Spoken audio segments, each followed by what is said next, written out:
Siapa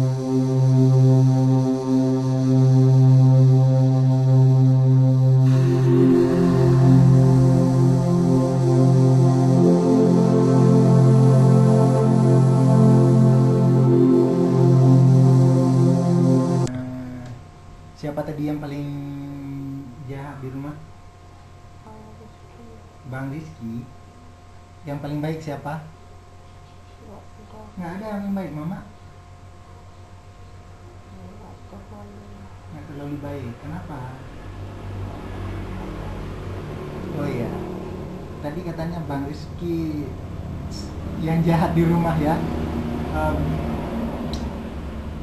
Emangnya dia ngapain aja kok bisa adik bilang jahat dia? Ngapain aja sama adik maksudnya? Disuruh-suruh. Disuruh apa aja? Ambil air, terus tukar nomor apa itu? nomor TV. Oh, nomor TV. Hmm. Terus apa lagi?